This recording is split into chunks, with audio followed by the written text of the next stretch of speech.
right, it's 2 o'clock, and welcome to today's webinar as we look at new ways to generate traffic, revenue, traction, and all kinds of fun stuff in the digital world. My name is Jeremy Wright, Senior VP here at SoCast, and look at us go as technology fails.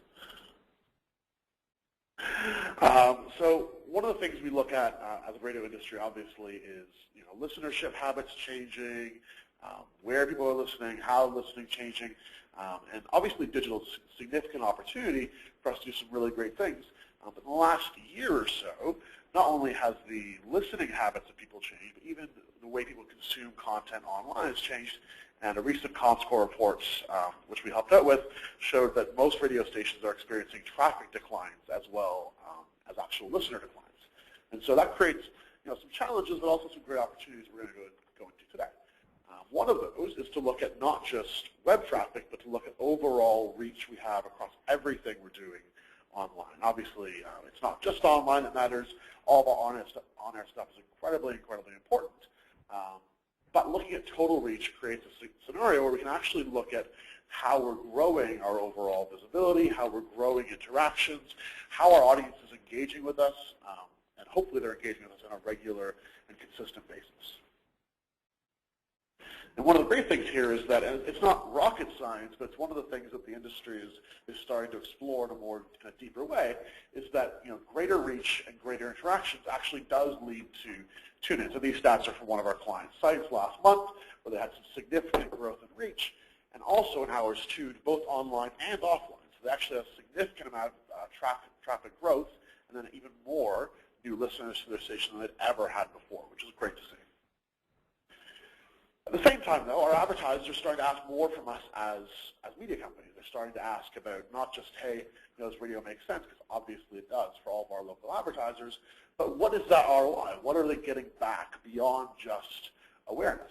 They're looking for more sophisticated reports, they're looking for more sophisticated results, and they're really asking for much deeper insight into the value they're getting back from their media campaigns. And it's, in some ways, it's a bit of a shame. We're faced with a lot of opportunities here, but a lot of challenges. And the good old days, as my boss likes to say, it was great because we talked on air. We had great content. People listened at home. People listened in their cars. And Bob here, who's very happy to be at his desk, listened at work. And the truth was, radio was the real-time medium. I mean, TV, newspapers, magazines, all the other mediums were fundamentally about the past. And radio was the first true real-time medium where we could actually talk about what was happening right that second. And the reason we love digital here at SoCast is that basically it's the same type of thing. It's the only other true real-time medium. And if we're going to be smart of how to leverage digital in a great way and grow our overall audiences, grow our revenue, and do all kinds of smart and good things, we should be taking the lessons we know from real-time radio, applying them to the digital world, and vice versa. So it shouldn't be a separate tactic. It shouldn't be the enemy. It's really a great opportunity for us to take this massive amount of knowledge we have about real-time and start to apply it to the overall digital world at the same time. So today we're going to look at 5 key things in terms of how to grow your database, how to make it more valuable, how to learn from people, and then how to apply that to great promotions, great data, how to get more traffic, and fundamentally how to get more value for our advertisers so that they come back, so they spend more money, so they get more value that they're actually seeking. So, number 1, building our database. So, in the old days of the web, anyway, I've been doing this for 20 years online. In the old days, we used to have contests. And contests and promos are obviously a key part of what we do in radio. But those contests and those promos weren't as valuable and as smart as they could be. And so we had things like long forms that were asked for a lot of information that wasn't necessary for the contest or for the promo, and we just asked for a ton of information, which really results in a lot of drop-off. The more questions there are, the less likely someone is to actually fill out that form, which means we're actually getting less data overall, which is not good for anyone. Often, there was, well, not often, there's typically manual data entry. Someone has to actually enter their name. Someone has to actually enter their address. Someone has to actually enter all this stuff, which, again, takes time. There was no social integration, so if someone entered a contest, they weren't sharing about it, they weren't incentivized, they weren't telling their friends, there was really nothing happening after the contest was done. And we typically captured data to contact winners. We weren't really capturing information to get to know people or to store records or to build a profile or to have any future interactions. At best, we were putting them on an email list, at best. And there's so much more we can do. So, first up, in an ideal world, managing contests and promos should be a whole lot easier. So we should be able to have the exact same promo and the exact same contest with the same creative resources deployed very quickly and very easily on the web, on Facebook, on Twitter, on mobile, everywhere where our consumers are, they should be able to interact with our promotions, because the more places our promotions are, where our consumers are, the more likely we are to get those entries. And the second big barrier, obviously, is that data entry side of things. And thankfully, Facebook has something called Facebook Connect, which actually lets someone log in or enter a contest with one click and just share all their existing contact information with you that then gets stored in your database. And so it eliminates that step for them. It also ensures the information you are getting is accurate, so someone's not mistyping their phone number or any of that kind of fun stuff. So more data, better data, and an easier entry mechanic for users, all of which are really, really good things. Thankfully, more data and better data also gives us, real data. It actually lets us analyze things. It actually lets us look at trends for promotions. It lets us look at, where people are entering from, especially because, increasingly, thanks to digital listening, our local radio stations don't have an exclusively local reach. People can be entering from around the world, which is really interesting and creates some interesting opportunities. You actually get to learn about, who our members are in real time. We can look at their age, their demographics. We can look at their interests. We can look at the things they're talking about online. We can ask them great questions to get to know them better. We can build personas and profiles, all kinds of really deep information that we didn't really have access to before. Secondly, is looking at ways to actually add better value for our sponsorships. And so, the old way, you have a great promo, hopefully a great promo. I happen to be a Justin Timberlake fan. And you'd really just slap a logo on it. So you'd say, hey, we found a partner in Red Tag Vacations or in iTravel or in Expedia, and they're going to pay for this, so they get their logo on, and that's great. And it was great because, we got great prizing and the sponsorship got great visibility, but there are better ways of doing things. And so the first is looking at double opt-ins, where the entry you get for the contest by a user checking a box, you can then send that CRM record or that customer record to your sponsors at the end of the contest. So not only are they getting all the great awareness that they typically buy and they typically value, but done right, they could be getting 1,000 or 10,000 or 20,000 new records for their database. And that value means they can then market to those people in the future in a really, really great, smart way. At the same time, for specific sponsors, you might look at specific questions to add value to their database. So if it's a travel company in the previous one, you might look at a question like, when are you looking to travel again? Is it in the next 3 months or 6 months or 12 months or never or tomorrow or whatever, right? And that custom data can add a lot of value for that sponsor as they look to then remarket to that user. And then having these types of questions and having this type of data allows us to really, reuse lists, to segment lists, and to target messaging in a really smart way. So one of those smart ways is, as part of your general promotions, as part of your contesting, starting to ask questions of your consumer base that really just let you get to know them a little bit more. So you might ask them about their interest in certain sports, certain activities, certain TV shows even, to try and get a sense for the profiles in your database. So in this bad example, admittedly, we can ask, do you like golf? Or do you like watches, or whatever? And then based on that, we can segment our lists based on interests, like golf, or as someone answers 2 or 3 or 4 questions, we can start to build a psychological profile on them, a psychographic profile, that says this person is an enthusiast, or they like luxury things. And thanks to that, future promos can be targeted just at that portion of the list, which is way more valuable. So for the local country club, targeting a promotion to golf enthusiasts is typically more valuable than targeting promotion to soccer moms, for example. Number 3 is looking at ways to enhance the value of the emails and all the information we're doing. So in the old days, we'd send one email to the entire list, which is fine because it is our list and they are our listeners and they're clearly interested in things happening locally. But we send one email. Not only would we send one email, but the email wouldn't be as useful as it could be. There wouldn't be any ad inventory. There wouldn't be a clear call to action. Often the subject lines were poorly written. And so, thankfully, the content marketing side of things has evolved in a whole lot of ways. One of these ways is we can actually start to segment the list. So if we look back at the previous point, that golf user, we could segment the list to just golf.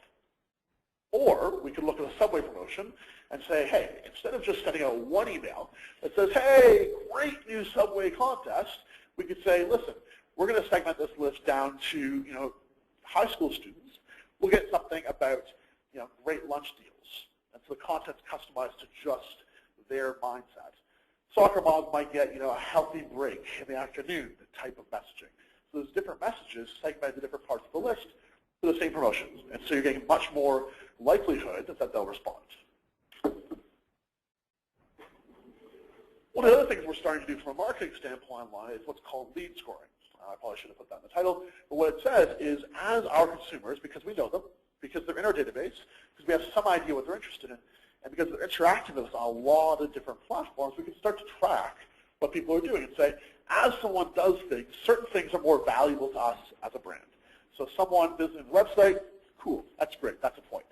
Someone entering a contest is way more valuable than just entering the website, and so they get 5 points. Someone, if we tie this into our calling system, someone calling the radio station is really valuable, so that's 7 points. Someone listening online might be 3 points. We start to get data about what people are doing, and thanks to that data, we can actually identify our P1s in real time and in a smart way based on the things they're actually doing. And then we can super serve them in a really, really intelligent way, because these are the people who are interacting with us on a day-by-day basis. Number 4 is looking at ways to add value by doing media buying, which I do, is not typical. Because in the old days, we would talk about a promo on air, and then, as new tools evolved, we would also talk about that promo and make it visible everywhere we as a media company have presence. So wherever someone's listening or looking or reading, they're aware of this promotion, which is great. But there are better things we can do for our advertisers. There's more value we can bring for our advertisers. So, yes, we are a media company. People pay us for our reach. But at the same time, we also have clients. We have our advertisers who really want to give us much value too. So if there was a way we could spend, $100 to deliver 2 or 3 times as many results, not just awareness, but clicks or email subscribes or any of that stuff our advertisers can. If there was a way to spend $200 or $300 and get 5 or 10 times the results, A, that's great value because they get a lot more reach and all that kind of fun stuff, but B, they're far more likely to come back again. So while we're buying media, we're actually getting more money in the long term. So back to this model, talk about things on air, email, online, all that kind of fun stuff. And then, in a smart way, we would say, the contest is living on Facebook as well. So users get to go to Facebook to enter the contest. We talked about that ability to use the like button before. But not only would they go to Facebook, we would actually talk about the contest and the promo on a regular basis. More than just, hey, look at our great new contest, we'd write great content for our users, because we know them, that is customized for the promotion. So great content will drive more people to the contest. And great content plus a great promotion creates a lot of viral shares. It creates a lot of, hey, this was interesting to me, I just entered this contest. Hey, look at this, funny, witty, informative post the local radio station just gave us. And people are far more likely to share, which creates more visibility, creates more awareness for that promotion and more value fundamentally for the advertiser, but also for us because it's happening on our Facebook page as a radio station. And one of the key things we can do with this little circle of great content, great promotion, and viral sharing is we actually help it along just a little bit. Facebook gives us tons of great tools from an ad standpoint, which are normal ads like page post ads, marketplace ads, which are kind of like billboards on the highway. But in addition, Facebook actually lets us reach a larger percentage of our page's audience, because today Facebook is so smart that they only let us reach typically 2 to 7% of our audience in any given post.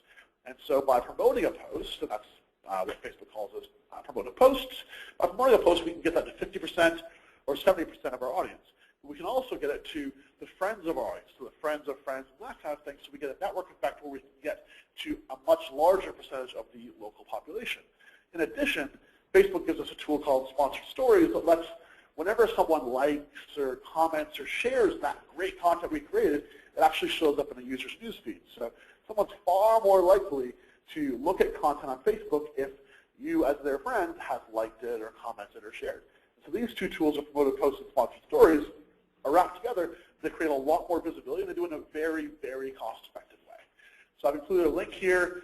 We will send out a link to the webinar afterwards, so don't feel like you need to write this down right now. But this link will give you a bit more information on the promoted posts side of things. Number 5 is leveraging your website traffic and trying to find ways to add a lot more value to what you're doing with your existing assets. Now, websites are a huge asset. While traffic is declining, they are still a significant amount of the reach that we have. Sadly, sometimes our sites can be a little cluttered. We're trying to put a lot of information there for users. The sad part is that that creates a situation where users don't know where to look for things, where to find things, and that kind of thing. So, simplified homepages are good.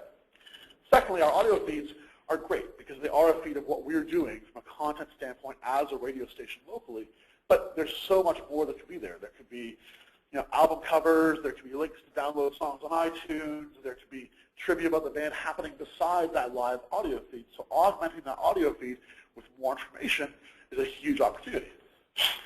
Sadly, most of our ads aren't customized. They're not customized to users, but they're also not customized to the page that they're on. So if someone's on to use our bad example from earlier, a golf page, we're not showing golf ads. We're showing the exact same ad as the rest of the site typically. And then sadly, a lot of radio stations aren't mobile friendly, which is a huge opportunity because roughly a third of people who are visiting radio stations are visiting on their mobile devices.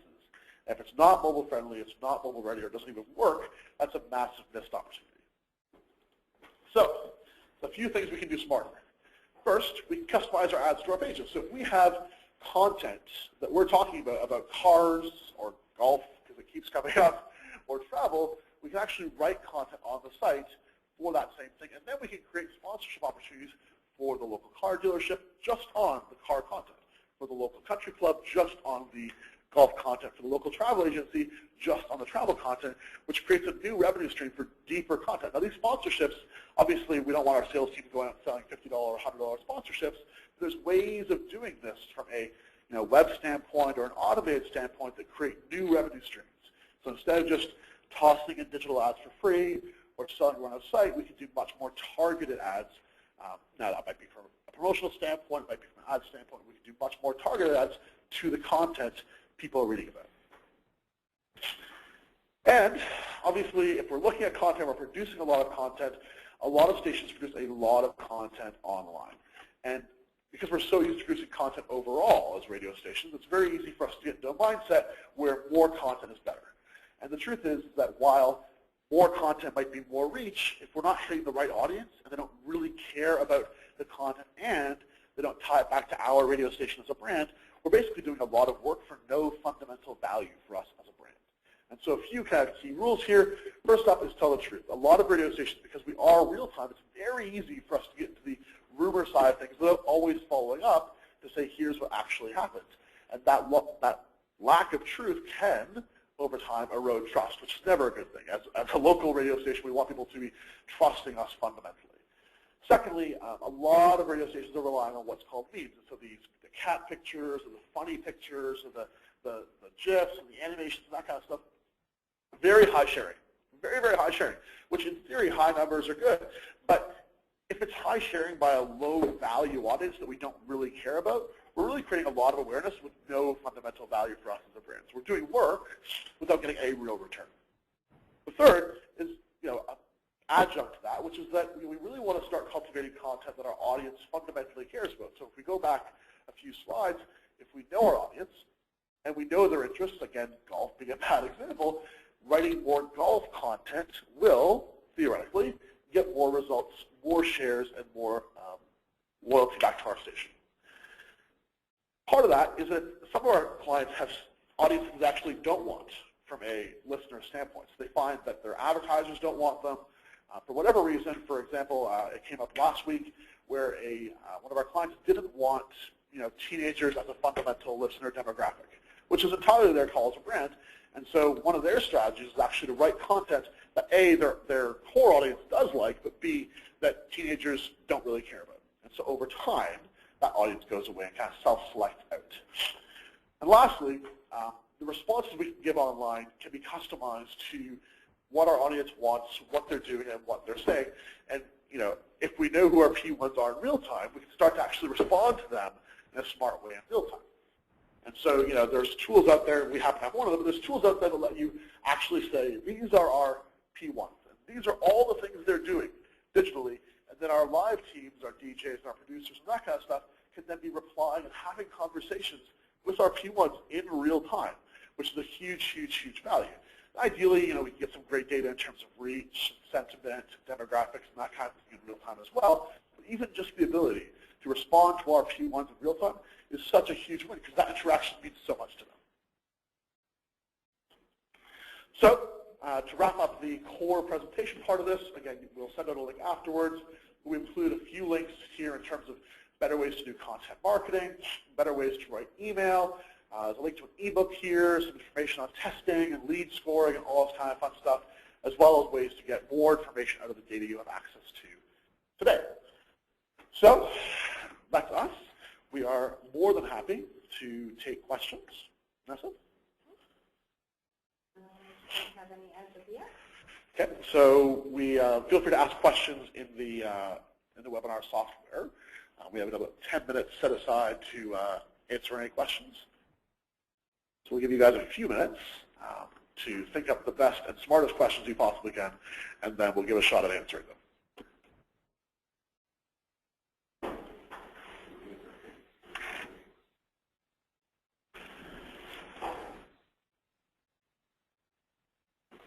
And obviously, if you have questions, you have Vanessa's email here on the screen. My email is jeremy@SoCastSRM. We're happy to do emails or phone calls or whatnot.